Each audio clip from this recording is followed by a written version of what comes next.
Henry नाम का ये राजकुमार अपने और अपनी होने वाली राजकुमारी एलिसन के हाथों पर चाकू से कट लगाते हुए अपना खून राजकुमारी एलिसन के खून में मिक्स कर देता है। हेनरी राजकुमारी को ये कहते हुए कि ये हमारे पूर्वजों की एक रस्म है, राजकुमारी एलिसन को एक गहरी गुफा में फेंक देता है। यहाँ एलिसन को कुछ भी समझ नहीं आता कि आखिर ऐसा क्यों किया गया। वो जोर जोर से चिल्लाती हुई गुफा से बाहर निकलने की बहुत कोशिश करती है, लेकिन बाहर निकल नहीं पाती। अब राजकुमारी एलिसन की चीखें सुनकर उस गुफा में रहने वाला ड्रैगन जाग जाता है। तभी एलिसन बहुत सारे कीट पतंगों को जलते हुए गुफा से बाहर भागते देखती है। तभी वो खतरनाक ड्रैगन वहाँ आकर एलिसन को अपनी आग से जलाने का प्रयास करता है। एलिसन अपनी जान बचाने के लिए भागते हुए गुफा की एक जगह पर छुप जाती है, लेकिन उसका एक पैर काफी जल चुका था। उसको कुछ भी समझ नहीं आ रहा था कि आखिर ये सब क्या चल रहा है। तभी उसको एक ड्रैगन की आवाज सुनाई देती है, जो एलिसन को बता रहा था कि तुम्हारे खून में से मुझे शाही खून की सुगंध आ रही है, इसलिए तुम मुझसे बचकर यहाँ से कहीं नहीं जा सकती। लेकिन आखिर राजकुमार हेनरी ने राजकुमारी एलिसन को इस गुफा में क्यों फेंक दिया था, और इस ड्रैगन का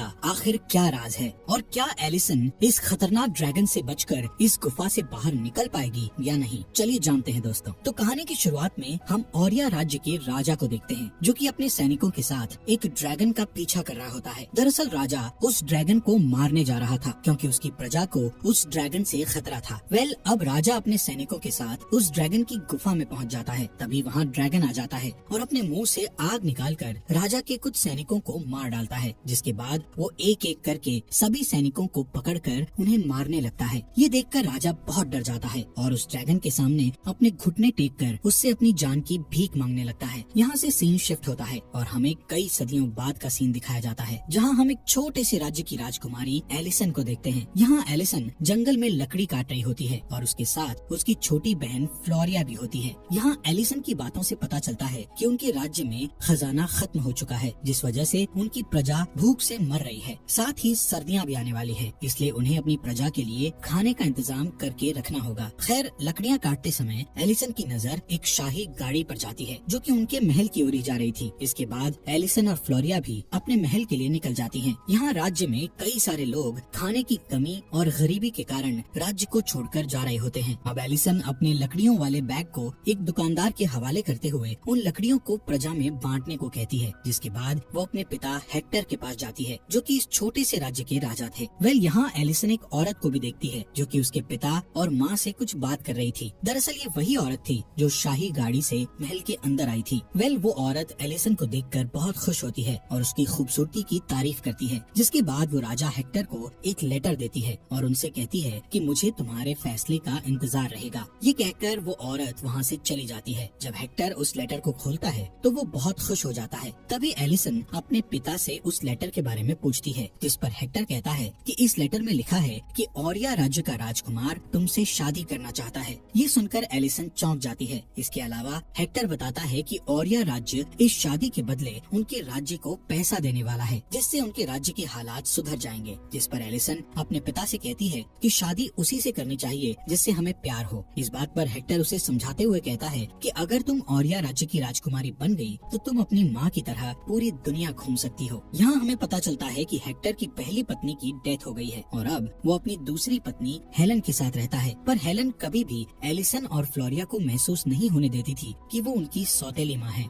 एलिसन अपने राज्य के भले के लिए इस शादी के लिए मान जाती है, इसलिए अगले ही दिन वो अपने परिवार के साथ औरिया राज्य के लिए निकल जाती है। अब कुछ घंटों के सफर के बाद वो सभी औरिया राज्य में पहुँच जाते हैं। यहाँ उन्हें ड्रैगन की कई सारी मूर्तियाँ दिखाई देती हैं, जो कि दिखने में काफी बड़ी थी। इसके बाद वो सभी महल में आ जाते हैं। ये महल बहुत ही बड़ा और खूबसूरत था, जो कि एलिसन और उसके परिवार को बहुत पसंद आता है। इसके बाद वो सभी आराम करने के लिए अपने रूम में चले जाते हैं। यहाँ एलिसन जब बालकनी में आती है तो उसे अपने सामने वाली बालकनी में एक लड़की दिखाई देती है। तभी वो लड़की अपने रूम में चली जाती है, लेकिन रात में एलिसन को नींद नहीं आती है, इसलिए वो बालकनी में आ जाती है, जहाँ वो एक पहाड़ पर आग जलते हुए देखती है। अगले दिन एलिसन का परिवार औरिया की रानी इसाबेल, राजा रिक और राजकुमार हेनरी से मिलता है। यहाँ रानी इसाबेल को एलिसन से बात करके पता चलता है कि वो बहुत होशियार और समझदार लड़की है, इसलिए रानी को एलिसन बहुत पसंद आती है। थोड़ी देर बाद रानी हेनरी और एलिसन को आपस में बात करने के लिए बाहर भेज देती है। तब एलिसन हेनरी को बताती है कि मैं ये शादी अपने राज्य के लिए कर रही हूँ, क्योंकि इससे हमारे राज्य को पैसा मिलेगा। अब क्योंकि एलिसन को हेनरी पसंद आ गया था, इसलिए वो उसे कहती है कि मैं इस शादी से बहुत खुश खुश हूँ। इसके बाद हेनरी एलिसन को अपना राज्य दिखाने के लिए ले जाता है। तब एलिसन एक पहाड़ी की ओर इशारा करते हुए हेनरी से कहती है कि मैंने कल रात उस पहाड़ी पर आग जलते हुए देखी थी। जिस पर हेनरी कहता है कि दरअसल कल रात उस पहाड़ पर हमारी एक प्राचीन रस्म हो रही थी जो कि शादी से पहले की जाती है। इसके अलावा वो बताता है कि ये रस्म शादी के बाद भी की जाएगी। दूसरी ओर हम रानी इसाबेल को देखते हैं जो कि हेक्टर से शादी को लेकर एक समझौता करती है, लेकिन समझौता होने के बाद जब हेक्टर बाहर आता है तो वो बहुत परेशान दिखाई देता है। इसलिए हेलन उससे समझौते के बारे में पूछती है, जिस पर हेक्टर बताता है कि उन्होंने हमारी बेटी के बदले हमें बहुत सारे पैसे देने का कहा है। पर हेलन को कुछ गड़बड़ लग रही थी, इसलिए वो हेक्टर से पूरी बात बताने को कहती है, जिससे हेक्टर उससे गुस्सा हो जाता है और उसे कुछ भी बताने से मना कर देता है। इसलिए हेलन इस बारे में बात करने के लिए रानी के पास जाती है, जहाँ इसाबेल हेलन की बेइज्जती करते हुए उसके पिता के बारे में भला बुरा बोलने लगती है। दरअसल इसाबेल हेलन को उसकी गरीबी के लिए ताना मार रही थी। साथ ही रानी उसे शादी के बदले महल से जाने का कहती है, जिससे हेलन को समझ आ जाता है कि इस राज्य के लोग सही नहीं हैं। इसलिए हेलन रात होने पर सीधे एलिसन और फ्लोरिया के पास जाती है और एलिसन से कहती है कि इस राज्य के लोग बहुत अजीब हैं और तुम्हें ये शादी नहीं करनी चाहिए। साथ ही वो रानी और हेक्टर के बीच हुए समझौते के बारे में बताते हुए कहती है कि तुम्हारे पिता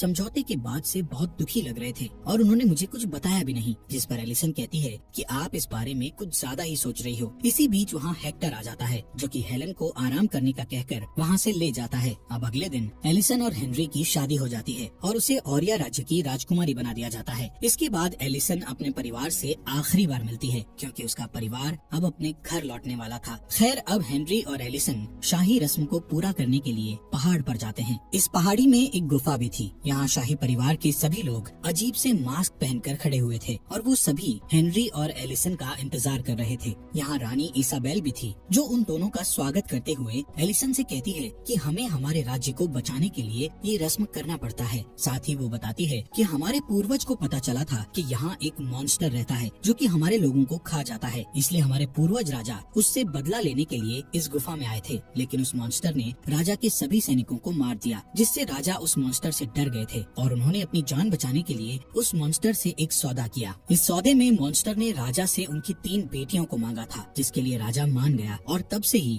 मॉन्स्टर ने उनके राज्य के लोगों को मारना बंद कर दिया। जिसके बाद ओरिया राज्य में जब भी कोई राजकुमार शादी करता है तो उसे अपनी पत्नी के साथ ये रस्म के लिए आना पड़ता है। अब रानी रस्म शुरू करते हुए एलिसन को एक सोने का सिक्का देकर उस सिक्के को गुफा में फेंकने को कहती है। इसके बाद वो एलिसन और हेनरी की हथेली को चाकू से काटकर उनके हाथ को आपस में जोड़ देती है। इस तरह रस्म पूरी हो जाती है और फिर हेनरी एलिसन को अपनी गोद में उठाकर वहाँ से जाने लगता है। पर तभी अचानक से हेनरी एलिसन से माफी मांगता है और उसे गुफा में फेंक देता है। एलिसन उस गुफा में गिरकर बेहोश हो जाती है। जब उसे होश आता है तो वो रोते हुए मदद के लिए चिल्लाने लगती है। जिसके बाद वो उस गुफा से निकलने के लिए ऊपर चढ़ने की कोशिश करती है, लेकिन वो ऊपर नहीं चढ़ पाती और वापस नीचे गिर जाती है। यहाँ देखने पर एलिसन को कई सारी ज्वेलरी और कपड़े दिखाई देते हैं जो कि एलिसन से पहले यहाँ फेंकी गई राजकुमारियों की थी। इससे एलिसन को समझ आ जाता है कि रानी ने उसकी बलि दी है। तभी उसे वहाँ आग जलती हुई नजर आती है, इसलिए वो आगे जाने लगती है। तब उसे वहाँ कई सारे चमगादड़ दिखाई देते हैं जो कि बुरी तरह जलकर मर रहे थे। इतने सारे चमगादड़ मरते हुए देखकर एलिसन को बहुत दुख होता है। एलिसन कुछ समझ पाती कि तभी वहाँ ड्रैगन आ जाता है, जिसे देखकर एलिसन बहुत बुरी तरह डर जाती है और एक पत्थर के पीछे जाकर छुप जाती है। ये देखकर ड्रैगन एलिसन से उसका नाम पूछता है। ड्रैगन की आवाज से सुनकर हमें पता चल जाता है कि वो एक फीमेल ड्रैगन है और ये वही ड्रैगन था जिसे हमने मूवी की शुरुआत में देखा था। खैर अब एलिसन डरते हुए उसे अपना नाम बताती है। तभी ड्रैगन उससे कहती है कि तुम्हारी पीढ़ी को मेरे हाथों मरकर एक कर्ज चुकाना है, इसलिए तुम्हें यहाँ भेजा गया है और अब मैं तुम्हें मार डालूंगी। साथ ही वो एलिसन से कहती है कि मुझे तुम्हारे शरीर से शाही खून की बदबू आ रही है। ये सुनकर एलिसन अपनी कटी हुई हथेली को देखने लगती है जिसमें हेनरी का शाही खून लगा हुआ था।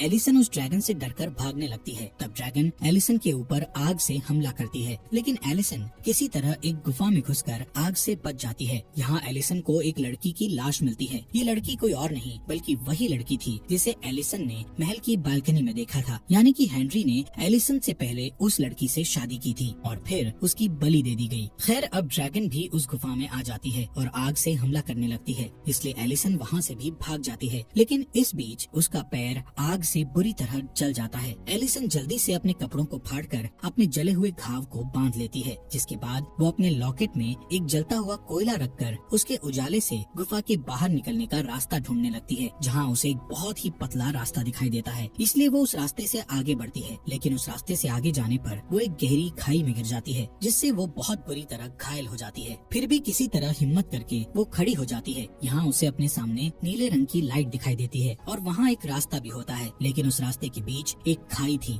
इसलिए एलिसन उस रास्ते पर पहुँचने के लिए छलांग लगाती है, लेकिन वो खाई के दूसरे साइड नहीं पहुँच पाती और नीचे गिरने लगती है। तभी एलिसन को अपने पास रखे चाकू का ध्यान आता है, जिसे उसने अपनी ड्रेस के अंदर रखा था। अब एलिसन जल्दी से चाकू को निकालकर उस पत्थर में घुसा देती है और उस चाकू की मदद से ऊपर चढ़ जाती है। खाई की दूसरी ओर आने पर उसे कई सारे कीड़े दिखाई देते हैं, जिनसे नीले रंग की लाइट चमक रही थी। एलिसन उन कीड़ों को कपड़े में रखकर एक लैंप तैयार करती है और बाहर के रास्ते की खोज में निकल जाती है। यहाँ रास्ते में उसे बर्फ दिखाई देती है, जिससे पानी नीचे गिर रहा था। एलिसन को प्यास लगी थी, इसलिए वो बर्फ के नीचे खड़े होकर पानी पीने की कोशिश करती है, जिस दौरान बर्फ की दूसरी ओर से ड्रैगन आ जाती है और अपनी आग से बर्फ को पिघलाकर नीचे आ जाती है। इसलिए एलिसन जल्दी से वहाँ से भागती है और छुपने के लिए नीचे की ओर जाने वाली एक गुफा में उतर जाती है। अब क्योंकि ये गुफा बहुत ही पतली थी, जिस वजह से ड्रैगन वहाँ नहीं आ सकती थी, इसलिए ड्रैगन एलिसन से कहती है कि तुम मुझसे बच नहीं सकती, क्योंकि अभी तक जितनी भी लड़कियाँ यहाँ आई हैं उन्हें मैंने मार दिया है।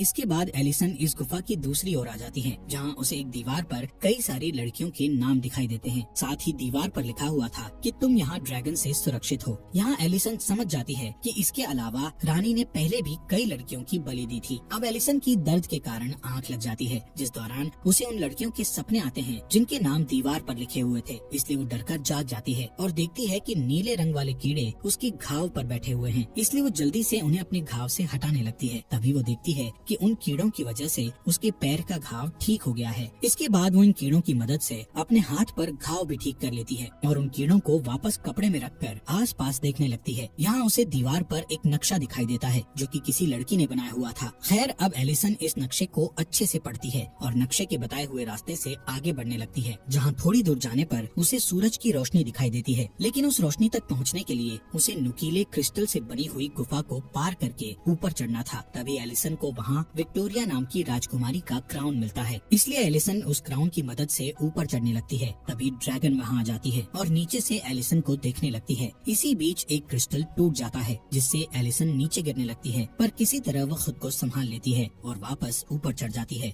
यहाँ उसे बाहर निकलने का रास्ता दिखाई देता है, लेकिन जब वो आगे बढ़ती है तो उसे पता चलता है कि वो बहुत ही ऊंचाई पर है, जहाँ से नीचे गिरने पर वो मर जाएगी। इसी बीच उसे पहाड़ की ओर आ रहे 4 सैनिक दिखाई देते हैं, जिन्हें देखकर एलिसन उन्हें मदद के लिए चिल्लाने लगती है, पर ऊंचाई ज्यादा होने के कारण उसकी आवाज सैनिकों तक नहीं पहुंच पाती। तभी अचानक से ड्रैगन पहाड़ के बाहर आकर एलिसन पर हमला कर देती है, लेकिन एलिसन पीछे हट जाती है। तब ड्रैगन गुस्से में उससे कहती है कि औरिया राज्य ने मुझसे सौदा किया था कि वो अपनी हर एक पीढ़ी से मुझे 3 राजकुमारियां देगा और तुम इस पीढ़ी की दूसरी राजकुमारी हो। इतना कहकर वो एलिसन के ऊपर आग से हमला करने लगता है, पर तभी कोई ड्रैगन की गुफा में आ जाता है और एलिसन को आवाज लगाकर उसे ढूंढने लगता है, जिससे ड्रैगन एलिसन को छोड़कर वापस अपनी गुफा में चला जाता है। इधर गुफा के अंदर एलिसन के पिता भी थे, जो कि अपने 3 साथियों के साथ एलिसन को बचाने आए थे। दूसरी ओर एलिसन भी गुफा में वापस आ जाती है, जहाँ आगे बढ़ने पर उसे एक जगह पर काफी सारा सोना और ड्रैगन के 3 मरे हुए बच्चों की हड्डियां दिखाई देती हैं, जिन्हें देखकर एलिसन समझ जाती है कि सदियों पहले जब राजा यहाँ आया था तब उसने ड्रैगन के बच्चों को मरवा दिया था। इसलिए ड्रैगन ने गुस्से में आकर राजा के सभी सैनिकों को मार दिया और जब राजा ने ड्रैगन के सामने घुटने टेक कर उससे अपनी जान की भीख मांगी, तब ड्रैगन ने उसकी जान के बदले उससे एक सौदा किया कि राजा को उसके वंश की हर एक पीढ़ी की 3 राजकुमारियों को ड्रैगन के हवाले करना होगा, ताकि वो उसके पूरे वंश को खत्म करके अपना बदला ले सके। लेकिन औरिया राज्य ने ड्रैगन को कभी भी अपनी राजकुमारियां नहीं दी, बल्कि वो गरीब राज्य की राजकुमारियों से अपने राजकुमार की शादी करवाते थे और फिर उनकी हथेली काटकर उसमें राजकुमार का खून लगाकर उन्हें गुफा में फेंक देते थे, जिससे ड्रैगन को उन लड़कियों के खून से शाही खून की बदबू आती थी और वो उन्हें असली राजकुमारी समझकर मार देता था। यहाँ हेक्टर और उसके सैनिक एलिसन को आवाज लगाते हैं। तब ड्रैगन वहाँ आकर हेक्टर के 2 सैनिकों को मार देती है, जिसके बाद ड्रैगन हेक्टर के सामने आकर उससे यहाँ आने का कारण पूछती है, जिस पर हेक्टर कहता है कि मुझे मेरी बेटी चाहिए और मैं उसे लिए बिना यहाँ से नहीं जाऊंगा। ये कहकर हेक्टर ड्रैगन के ऊपर तलवार तान लेता है। यहाँ एलिसन भी एक पत्थर के पीछे छिपकर सब कुछ देख रही होती है। तभी ड्रैगन हेक्टर को पकड़ लेती है और उससे कहती है कि तुम्हारी बेटी यहीं छुपी हुई है, क्योंकि मुझे उसके खून की बदबू आ रही है। जिसके बाद ड्रैगन हेक्टर से कहती है कि वो एलिसन को उसके सामने आने का बोले, लेकिन हेक्टर ऐसा नहीं करता है, बल्कि वो अपनी बेटी को आवाज लगाकर कहता है कि वो ड्रैगन के सामने ना आए। साथ ही वो रोते हुए एलिसन से माफी मांगता है, क्योंकि उसी के सौदे की वजह से रानी ने एलिसन की शादी हेनरी से करवाई और फिर एलिसन को यहाँ बलि देने के लिए भेज दिया। लेकिन बाद में हेक्टर को अपनी बेटी के लिए बहुत दुख हुआ, इसलिए वो उसे बचाने के लिए गुफा में आ गया। इसके बाद ड्रैगन हेक्टर को मार देती है, जिससे एलिसन दुखी होकर रोने लगती है। तब ड्रैगन उसकी आवाज सुनकर उसके पास आने लगती है, जिस दौरान हेक्टर का बचा हुआ सैनिक वहाँ से भागने की कोशिश करता है। इसलिए ड्रैगन एलिसन को छोड़कर उस सैनिक की ओर चली जाती है। इसी बात का फायदा उठाकर एलिसन अपने पिता के पास आ जाती है। तब हेक्टर मरने से पहले एलिसन से कहता है कि हेलन और फ्लोरिया शिप पर तुम्हारा इंतजार कर रहे हैं और तुम्हें किसी भी तरह यहाँ से बाहर जाना होगा। इसके बाद हेक्टर मर जाता है, जिससे एलिसन को बहुत दुख होता है। तभी उसकी नजर अपने पिता की रस्सी पर जाती है, इसलिए वो उस रस्सी पर चढ़कर ऊपर की तरफ जाने लगती है, जिस दौरान ड्रैगन उस सैनिक को मारकर वापस आ जाती है और एलिसन को देख लेती है। इसलिए वो उसे मारने के लिए अपने मुंह से आग छोड़ती है, लेकिन एलिसन उससे बचते बचाते गुफा से बाहर आ जाती है और अपने पिता के घोड़े को लेकर वहाँ से भागने लगती है। लेकिन तभी ड्रैगन भी गुफा से बाहर आ जाती है, इसलिए एलिसन उस घोड़े से उतरकर एक पत्थर के नीचे छुप जाती है। इसके बाद जब ड्रैगन वहाँ आती है तो वो घोड़े को दौड़ते हुए देखकर उसे आग से जला देती है, पर जब उसे एलिसन कहीं दिखाई नहीं देती तो वो गुस्से में आकर एक पहाड़ को जलाने लगती है। इधर रानी इसाबेल जब उस पहाड़ को जलता हुआ देखती है तो वो समझ जाती है कि एलिसन गुफा से भाग गई है। इसलिए वो ड्रैगन के गुस्से को शांत करने के लिए एलिसन की बहन फ्लोरिया को ड्रैगन के हवाले करने का सोचती है। इसलिए रानी अपने सैनिकों के साथ फ्लोरिया को पकड़ने जाती है, जहाँ वो फ्लोरिया को शिप से पकड़ लेती है और हेलन को चाकू मारकर उसे घायल कर देती है। जिसके बाद रानी फ्लोरिया को लेकर वहाँ से निकल जाती है। अगले दिन एलिसन पत्थरों से बाहर निकलती है, तब उसे वहाँ हेलन दिखाई देती है, जिसकी हालत बहुत बुरी थी। हेलन एलिसन को बताती है कि रानी इसाबेल फ्लोरिया को ड्रैगन के हवाले करने जा रही है, इसलिए एलिसन अपनी बहन को बचाने के लिए गुफा की ओर भागती है। यहाँ गुफा में रानी फ्लोरिया की हथेली को काटकर उसकी बलि देने वाली होती है, लेकिन हेनरी ऐसा करने से मना कर देता है। तब रानी फ्लोरिया की हथेली में अपना खून मिक्स कर देती है और उसे गुफा के अंदर फेंक देती है। यहाँ नीचे ड्रैगन फ्लोरिया को उठाकर अपने साथ ले जाती है और एलिसन का इंतजार करती है, क्योंकि उसे यकीन था कि एलिसन अपनी बहन को बचाने जरूर आएगी। थोड़ी देर बाद एलिसन भी उस गुफा में आ जाती है, जहाँ वो जमीन पर पड़े हुए हथियारों से एक ट्रैप तैयार करती है। जिसके बाद वो उस जगह पर आ जाती है जहाँ उसके पिता की लाश पड़ी हुई थी। वो अपने पिता की तलवार उठा लेती है और ड्रैगन की ओर चली जाती है। यहाँ ड्रैगन अपने मरे हुए बच्चों को देखते हुए कहती है कि उन लोगों ने तुम्हारी जिंदगी छीन ली थी और अब मैं उनका पूरा वंश खत्म कर दूंगी। इसी दौरान एलिसन का बनाया हुआ ट्रैप नीचे गिरकर आवाज करने लगता है, इसलिए ड्रैगन उस आवाज की तरफ भागती है। तब एलिसन मौका देखकर फ्लोरिया के पास आ जाती है और उसे उठाकर वहाँ से जाने लगती है, लेकिन तभी ड्रैगन वापस आ जाती है और एलिसन को देख लेती है। यहाँ एलिसन ड्रैगन से कहती है कि हम दोनों से झूठ बोला गया है, मैं औरिया राज्य की राजकुमारी नहीं हूँ और ये लोग मेरे पूर्वज नहीं हैं। पर ड्रैगन उसकी कोई बात नहीं सुनती और एलिसन के ऊपर आग फेंकने लगती है, इसलिए एलिसन उसके मुंह में तलवार घुसाकर पानी में कूद जाती है। इस हमले में एलिसन का हाथ बुरी तरह जल जाता है, जिसके बाद ड्रैगन उसके पास आकर उसे पकड़ लेता है और उसके पेट में अपना नाखून घुसाकर उसे घायल कर देता है। लेकिन मौका देखकर एलिसन अपने चाकू को ड्रैगन की आंख में घुसाकर उसकी आंख फोड़ देती है, जिससे ड्रैगन और भी ज्यादा गुस्से में आ जाती है। जिसके बाद एलिसन अपने पिता की तलवार उठाकर उसे ड्रैगन की छाती में घुसा देती है। इस दौरान एलिसन एक पत्थर देखती है जिससे हवा टकराकर वापस आ रही थी। ये देखकर एलिसन के दिमाग में ड्रैगन को मारने का आइडिया आता है, इसलिए वो उस पत्थर के पास जाकर खड़ी हो जाती है। अब जैसे ही ड्रैगन एलिसन को मारने के लिए अपने खून से आग निकालती है, तब एलिसन उस पत्थर से दूर हट जाती है, जिससे वो आग पत्थर से टकराकर वापस ड्रैगन के पास आ जाती है और ड्रैगन बुरी तरह जलने लगती है। तब एलिसन उसे अपनी हथेली का घाव दिखाते हुए कहती है कि यहाँ आई हुई सभी लड़कियों की हथेली में ऐसा ही घाव था, क्योंकि रानी दूसरे राज्य की लड़कियों के घाव में उनके शाही खून को मिक्स कर देती है, ताकि तुम्हें उन लड़कियों से शाही खून की बदबू आ सके। इसके अलावा वो ड्रैगन से कहती है कि मैं जानती हूँ उन्होंने तुम्हारे बच्चों को मारा है, लेकिन तुमने भी कई मासूम लड़कियों को मार दिया है। जिस पर ड्रैगन कहती है कि तुम मुझे मार दो, लेकिन एलिसन उसे नहीं मारती, बल्कि वो उन नीले कीड़ों को ड्रैगन के ऊपर डाल देती है, जिससे ड्रैगन के सभी घाव भर जाते हैं और वो पूरी तरह ठीक हो जाती है। कुछ देर बाद एलिसन महल में आती है, जहाँ हेनरी अपनी तीसरी शादी कर रहा था। यहाँ एलिसन उस तीसरी राजकुमारी को अपनी जान बचाकर भागने का कहती है। साथ ही वो महल में मौजूद सभी लोगों से कहती है कि जिसको भी जिंदा रहना है वो यहाँ से भाग जाए। जिस पर रानी इसाबेल गुस्से में आ जाती है और कहती है कि तुम उस मॉन्स्टर से जान बचाकर पर आ गई, इसका मतलब ये नहीं कि हम लोग तुमसे डर जाएंगे। एलिसन उसे कुछ बता पाती कि इससे पहले ही वहाँ ड्रैगन आ जाती है और देखते ही देखते शाही परिवार के साथ साथ उनके पूरे महल को जलाकर राख कर देती है। कुछ समय बाद हम एलन, एलिसन और फ्लोरिया को देखते हैं जो कि अपने राज्य में लौट रहे होते हैं। यहाँ एलिसन पहली बार हेलन को अपनी माँ के रूप में स्वीकार करती है, जिससे हेलन को बहुत खुशी होती है। इसके बाद वो सभी अपनी शिप से घर निकल जाते हैं और उनके साथ साथ वो ड्रैगन भी उनके राज्य में जा रहा होता है। और इसी के साथ ये अमेजिंग मूवी यहीं पर खत्म हो जाती है। दोस्तों